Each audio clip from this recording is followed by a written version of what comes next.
Welcome everyone to Raw Dog Game Reviews. I'm the Raw Dog, and this is what we do here at Raw Dog Game Reviews.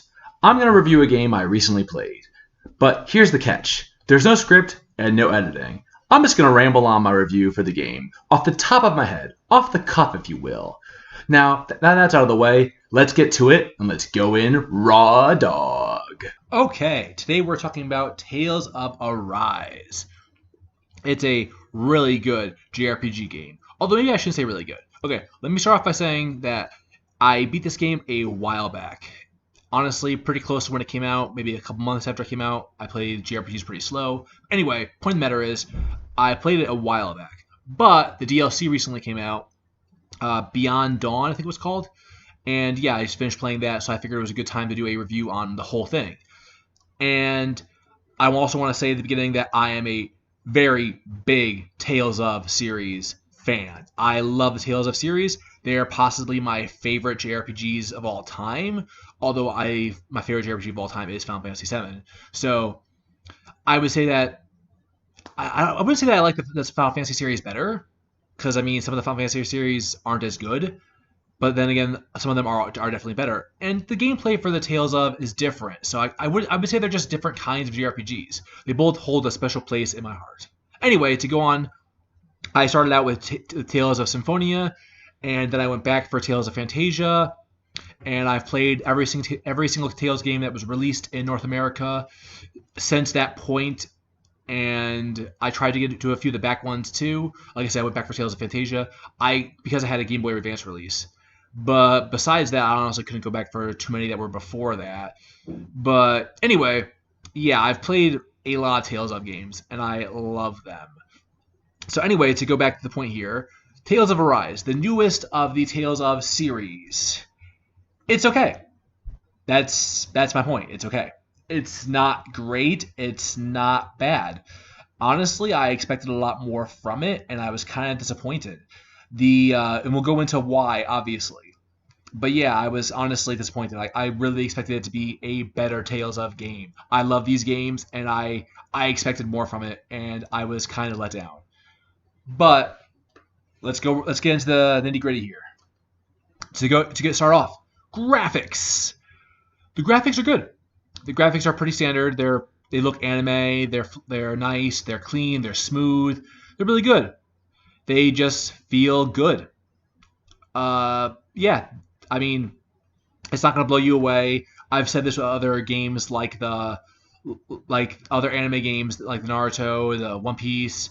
It's standard anime game graphics. They look really good. They're really nice. The colors pop. It looks beautiful. But I'm not gonna talk too much about the graphics because they're what you expect. It looks like an anime. It looks like you're playing an anime. So it does what it's supposed to do. It's anime styled. It's not supposed to look realistic. It's not supposed to be, super detail stylized. It just looks really solid. It looks really good. It looks really nice. It looks nice and clean. The colors look really beautiful. The whole layout of the world, looks really good and clean. All the graphics just look good. The characters look really stand out.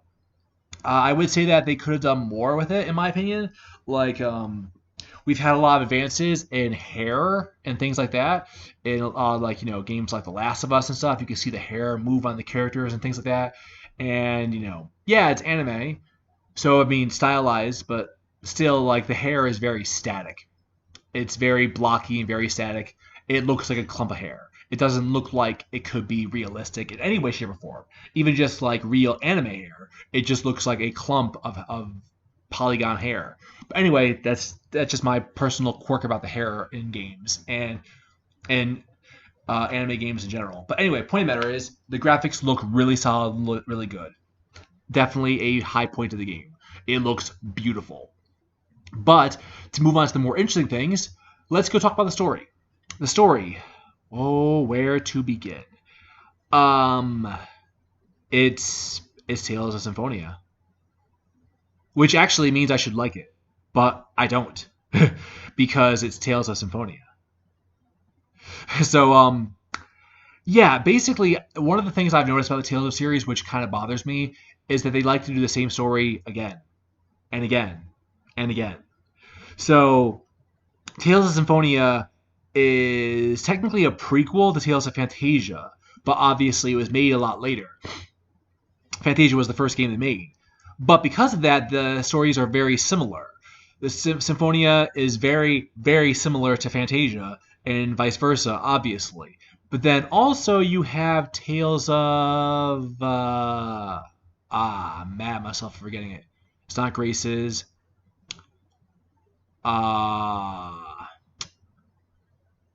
It's not Zestiria, although I really like the Zestiria. I'm mad at myself for forgetting this right now. Xillia, there we go. Tales of Xillia with main character Jude. I'm pretty sure that's the right one I'm thinking of. Tales of Xillia. If I'm wrong, someone in the comments can tell me. But anyway, Tales of Xillia. I really like Tales of Xillia. But again, Tales of Xillia is basically the same story as Symphonia, told again. And again, here, in Tales of Arise, is basically almost exactly the same story as Symphonia, told again. Like, there are definite differences, but the story is almost the same. And it kind of bothers me. But then again, I guess it's because they're trying to, like, reboot the franchise. Like, soft reboot. Obviously, because it's like Final Fantasy where all of them were different games and they didn't really have a canonical order, except for the fact that Phantasia and Symphonia were canonically related. But the point I'm getting at here is that it isn't exactly a reboot because there wasn't a thing to canon reboot. It's just another game in the series, basically. But it was more of a soft reboot in the way that they wanted to reboot their franchise and kind of like make it look better, make it seem better, give it a whole new feel. So I guess they kind of chose to do basically the same story, which kind of makes sense, but also just feels really lackluster. So let's dive in for a second. I'll give you a brief summary of the story, and you'll see why. If you played Symphonia, you will understand exactly why I'm saying this. So you play as Alphen, the main character, and I remember Law. I remember... I don't remember the rest of their names. That's it. Alfred and Law. That's it. I feel a little bad about that, but yeah, that's the characters I'm remembering right now. I do not remember the rest of their names. Maybe they'll come to me while we're doing this. So, anyway, let's see. Go through and, yeah. Anyway, Alphen has this mask on because he actually, we don't know why. At first, you don't know why he has his mask on. But he has this mask on. But somehow he can eat. And somehow he can talk, and somehow he can see. It's not explained at all. It's just suspension of disbelief. Suspension of disbelief. And he has no memories. And yeah, he encounters a girl, and, she was from the other planet, Rena. And you're from Dana. And the Renans conquer Dana, and you want to, guess what, save the world. You want to save the Danans from the oppression of Rena, so you have to go to the 4 different continents. Four different continents. Is it 5? It's 5 different continents that represent the 5 different elements of the world, which are fire, earth, wind, and water. Fire, earth, wind, water. Oh yeah, and light and dark. Yeah, but that's right. There are only four areas. Like I said before, it is 4 territories: fire, wind, water, earth, and you go to those areas. And then there's also light, which is technically supposed to be Rena, I guess. And darkness is inside of Dana. Anyway, point of the matter is that those are the magic types, and you go to each one of those realms on the world, and you have to liberate them from their Renan Lord, and just release the Danans from the oppressors, and save the world. I'll get into the deeper of the save the world in a minute, but yeah. Anyway, the point of the matter is that the Danans are being farmed for energy. Does that sound familiar to Symphonia players? It definitely should. It is the exact same plot. They are in these camps. They have these jewels on their arms. The jewels siphon energy, and you have to save them from their lords, from the Renan lords, and stop the jewels from siphoning their energy. And Rena is a whole other planet on top of Dana that was also technically kind of like the same planet, but not. It's kind of like a giant moon. And they're connected, and they're feeding off each other's mana and reserves and power.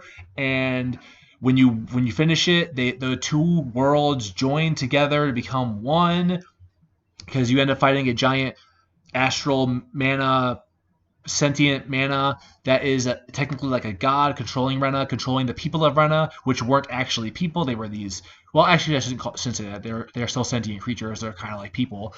But these things called Helanquils, and they are the people of Rena. But what you thought were Renans weren't actually Renans. They were Danans that moved to Rena a long, long time ago, and they were being the Helanquils were brainwashed by the giant mass of mana that was controlling Rena, and they in turn were brainwashing the people that were on Rena, who were actually Danans.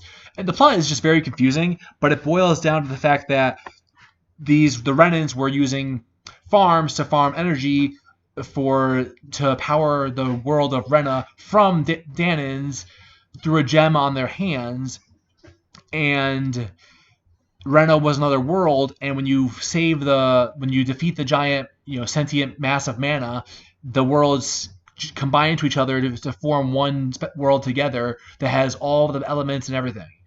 And yeah, that's basically Symphonia's plotline. That's literally basically Symphonia's plotline. And that's why I'm angry about it, because it's just like, it feels ridiculously unoriginal because it just feels like Symphonia's plotline again. And I was kind of bored with it last time when it happened with Xillia. And I was just like, oh, it's a lot like Symphonia. So it's like Symphonia again. Sure. Okay. It's a good thing I like Symphonia. But then it was like, oh, hey, guess what? Here's Tale of Arise. It's Symphonia again. And it's like, yeah, I'm bored of this now. Make a new story. So, yeah, the storyline is not great. Obviously, there's a lot more going into it. Well, not a lot more. That's basically it. The story itself is there. That's basically a honest, straight shot summary of the story. If you want more than that, play it. And yeah, let's move on to gameplay. We're jumping here. We're jumping. Gameplay. The gameplay is standard. If you've played a Tales game, it's pretty standard. The only gigantic difference is it doesn't have multiplayer, which is a honest selling point for the Tales series for me. I really liked that they were multiplayer JRPGs where you got into combat and your friends could pick up the controller and you could have multiple people controlling multiple characters in the combat and basically play a multiplayer JRPG, which was kind of unheard of otherwise. I mean, I don't know of any other multiplayer JRPGs other than the Tales series. And my friends and I would do that a lot back in the day. I mean, it's okay with me now because playing Arise, I was pretty much playing it entirely solo, so it was okay that it wasn't a multiplayer game. But with the other Tales of games, like Symphonia, I played that with my friends all the time. Each one of us had a controller when we played back on the GameCube, and man, we played that game all the time together. We basically beat the game together. And in Xillia we did that, in Legendia we did that, in Vesperia we did that. I love the Tales of games. But like I said, because of and Graces, and anyway, I'm not going to just go ahead and list them all off. But anyway, yeah.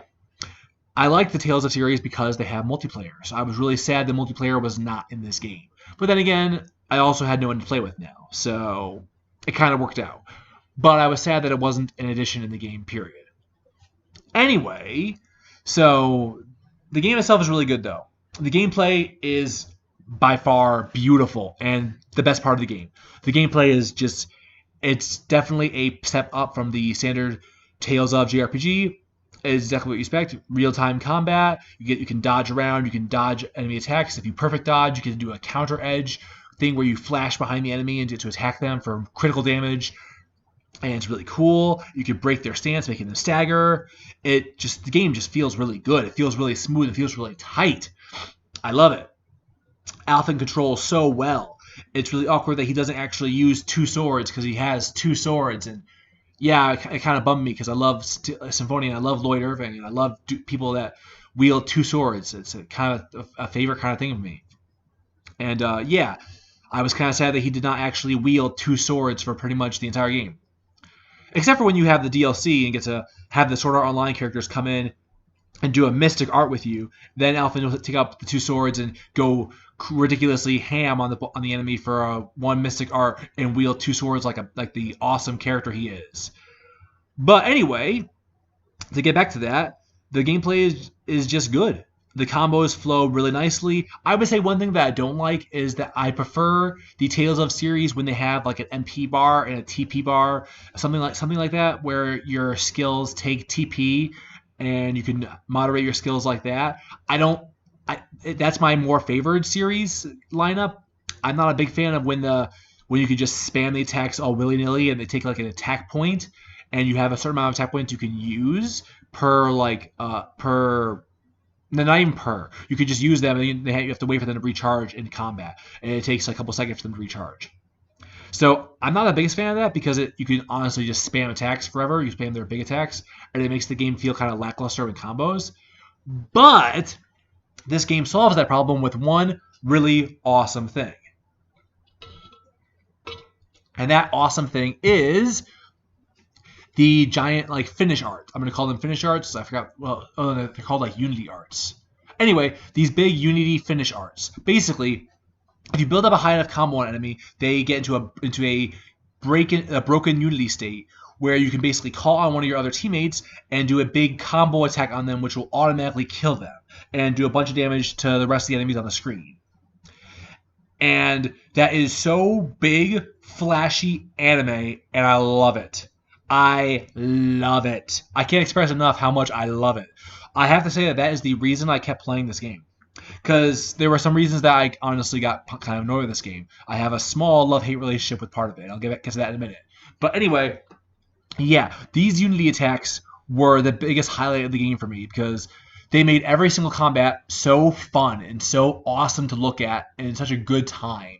You just go in there, you get up you pull out your attacks, you do your 5-hit combo, you do your special attack 1, special attack 2, and you do your rising attack, and you bring them into air combo, do another 5-hit air combo, and do your air special attack, and then you do your air down attack, which would slam them into the ground. And all that put together, you got up to a 30-hit combo, probably hopefully around there. I usually hit about 30 hits. And that usually got you into Unity Break, and then you call in your friend, and you do this big, flashy anime attack, and the dude is just dead. And it's just wow, that was awesome. It gives you a reason to not just sit there and spam attacks, because if you do, your combos won't function as well. The Unity bar will actually not increase well. It'll increase far slower if you're just repeating the same attacks, or if you're not using combos. So it gives you a whole purpose to actually use combos. So it's just really good in that manner. The gameplay is ridiculously standout for the game. It just feels so good. You get to have so many nice combos, and they get these big flashy anime attacks. It just feels good. I love it. The combat was great. The gameplay was so good. The only thing I didn't like was that the jump button was weird. It had jump mapped to circle for some reason. I like jump map to usually map to up or X, which just feels more common to me. So being mapped to circle is really weird. So I changed my controls right off the bat to have it mapped to X. And then my other commands, I had to move around a little bit in the same manner. Anyway, I changed my button commands for that. But that's a very small gripe. And it made the rest of the game very weird because I can't change the field commands to have the field button for jump be X. So I had to change my mind to thinking that when I'm on the field, I have to press circle to jump. When I'm in combat, I have to press X to jump. It was a really weird, double-minded thing. But anyway, that's a small thing. It's honestly pretty easy to get over. So the combat is just really good. That's pretty much the entire gameplay, obviously, considering it's a JRPG. The field is the same as always is. You run around the field, you find treasures, the same old, same old. And yes. Now, the biggest gripe I had with this game, let's get into the gripes, because this game has a couple gripes that are not in the gameplay, are not in the combat, are not anything else. They're all on their own, and pretty much the combat, so the gripes are in their own section. The gripes are the game does not let you play it. There are a lot of times where there are skits. And if you're a fan of the Tales series like I am, you know the skits happen. The skits are very common, but usually they're not so ridiculously frequent. And the cutscenes. Oh my god, the cutscenes. Now, I love Metal Gear Solid 4. So, that's my favorite Metal Gear. Now, other people like Metal Gear Solid 3, other people like Metal Gear Solid 2. My favorite is Metal Gear Solid 4. And that game is basically a movie that you watch. It's not really a game you play. It's basically a movie that you play sometimes. So, yeah, I like long cutscenes. But what I don't like being teased. I did not like how Tales of Arise basically would give you a cutscene that was 5 minutes long, and then, oh hey, now your cutscene is done. You can play now. I take the character 1, 2, 3, 3 steps, 4 steps, cutscene. Another 5-minute cutscene. And it's like, okay, cool. So I can play now, right? 1, 2, 3 steps, 4. Oh, cutscene. Are you serious? Another cutscene, 5 minutes. Okay. Okay. Can I play now? Cool. A skit. Are you flipping kid? Can I play now? Okay, no, skit's over now. Another skit. Oh my god. When can I actually play the game? Now, this happened more egregiously towards the end of the game. In like the last third of the game, maybe the last quarter, I should say, this happened a lot. Where there would just be segments of the game that were like 20-minute cutscenes, but they weren't 20 minutes. Because a 20-minute cutscene I'd be okay with. It's the fact that it's like a 5-minute cutscene, then you take 5 steps with the character, and you have another 5-minute cutscene, and you have another 5-minute cutscene. Just give me a 20-minute cutscene and then let me play. That is what I prefer. I don't like this whole tease where it's like I have to actually take a step to get another cutscene for the 5 minutes. Just have one long cutscene where the characters walk around on screen and talk. I'd be perfectly okay with that. Because I'd rather that than getting like 2 seconds of gameplay in between cutscenes where I feel like I'm being teased and the game's like, oh, did you want to play yet? No, I guess you didn't want to play because we want to keep giving you cutscenes. But we wanted to tease you with that little bit of gameplay. Yeah, it was really frustrating. I didn't like that. It was really annoying and it bothered me a lot. So yeah, that is my biggest gripe of the game. My second gripe of the game was how you level up. The level up is very bad. Leveling up is very annoying in this game. It doubles down on diminishing rewards. I do not like the diminishing rewards. Now, I talk about JRPGs a lot, and I talk about the rule of fives that I follow. My rule of fives is start the game, go wherever you can to level up, or to get into combat, grow 5 levels. Get to the first dungeon of the game, grow 5 levels. Now that you're on the world map, or whatever you want to consider the world map, grow 5 levels. And basically just follow this rule of fives, and you will basically be growing 5 levels per dungeon about, and that'll keep you about 5 to 10 levels higher than the bosses in the area. And that gives you a pretty good loadout. So you don't get to brute force the game, but you're pretty well prepared for every area. You're not brute forcing it, but you're good. You don't have to worry about it too much. That's what I usually like to do. Now this game wanted to deter people from grinding, which, yeah, I get that. You don't want people to overlevel like crazy. You don't want them to just brute force the game. You want them to feel some kind of challenge. That's cool. But, in my opinion, a JRPG should never deter you from grinding. It should be on the player. The player should get to grind as much as they want, wherever they want in the game. And what I mean by that is, if this enemy is giving me 1 experience, but I want to grind that 1 experience until I reach level 20, then yeah, I could do that. But that's my choice. That's my choice as the player. Now, I'm not saying that's the right choice, but I'm saying that is definitively my choice as the player. And the game should allow you to do that. But the problem is, it doubles down on diminishing returns. And that's a big problem in this game, I think. And what I mean by that is that when you grow a level, you need a bunch of experience to go to the next level. Duh. Most JRPGs will do that. That is the first point. So you need to keep getting more and more experience to grow more and more levels. That's standard. But now it doubles down by having the closer you get to the enemy's level, the current enemies you're fighting, the less experience you will get from them. And to continue that, as you get higher level than them, they will start to give you drastically less. Like I said, the closer you get to their levels, you will get less and less experience. The closer you get, not even at their level yet. If you are close to their level, you're getting less experience. And then once you get over their level, you're getting drastically less experience to where it will take you hours and hours and hours just to get 1 level up, because you're not getting say an enemy gives you 100 experience. Standard.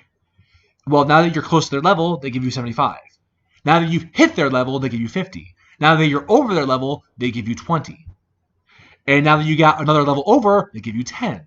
And it continues to go down and down and down to the point where it just gets so tiring to even try to grind.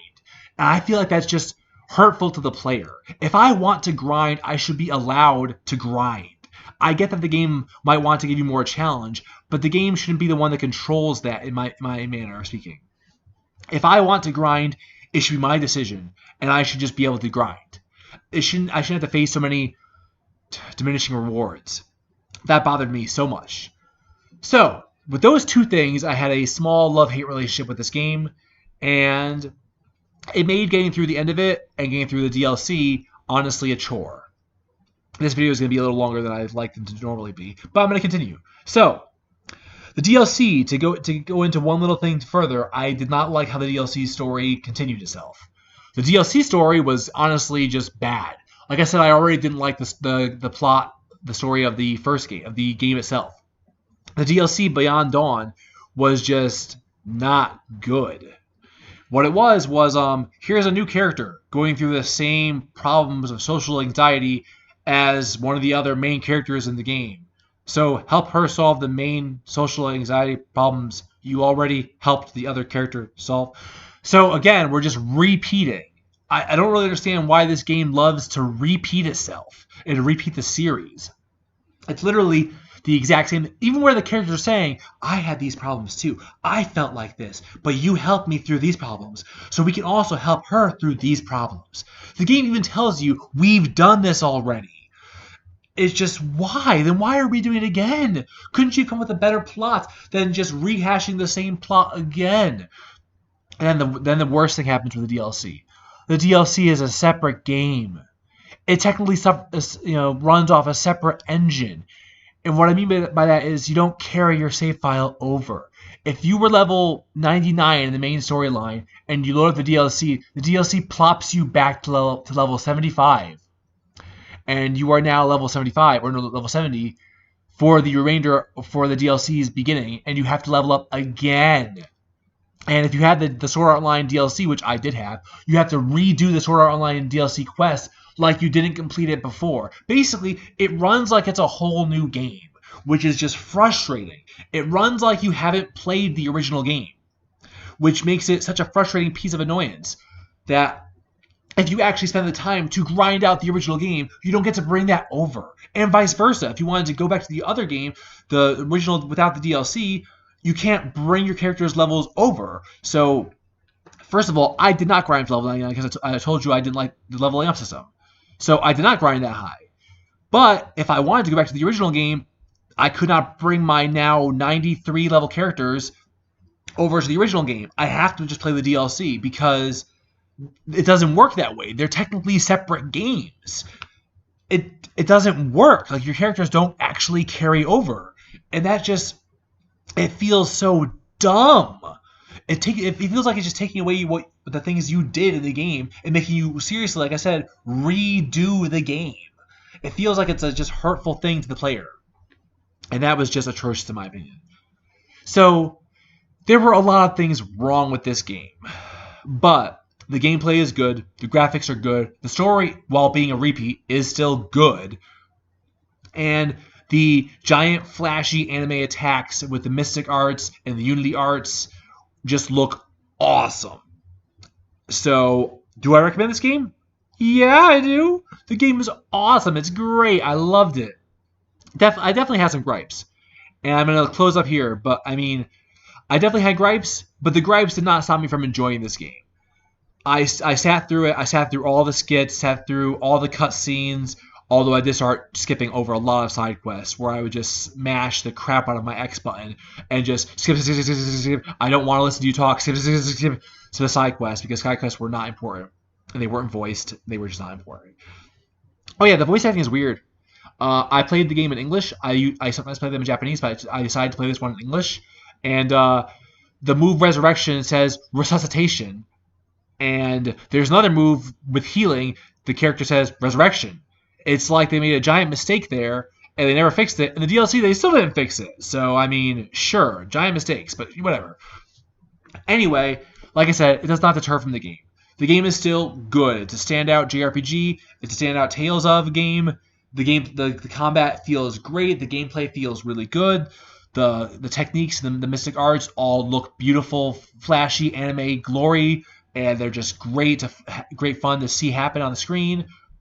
And the game is just good. I also didn't like the healing CP points. I should definitely mention that. The fact that your healing works off of healing points that you have to worry about and collect is really weird and a really awkwardly dumb, bad healing function. I think it's really stupid. The healing points is just dumb. But again, that does not deter from the game being good. Those are the 3 bad points of the game, but the game is still good. I recommend it. If you're Tales of fan, play it. If you're a JRPG fan and you want to try something new, play it. It's good. There is a demo, so you can try it for free. Yeah, it's a good JRPG. I recommend it. But it is a standard Tales of anime JRPG. If you don't like that, then don't get it, because that is exactly what it is. But yeah, there we go. Okay, well, that was my raw review. Thanks for listening, and if you liked it and want to hear more, you can like and subscribe. But I'll be back here regardless whether you like it or not, with more Raw Dog Gaming Reviews. See you next time. Bye-bye!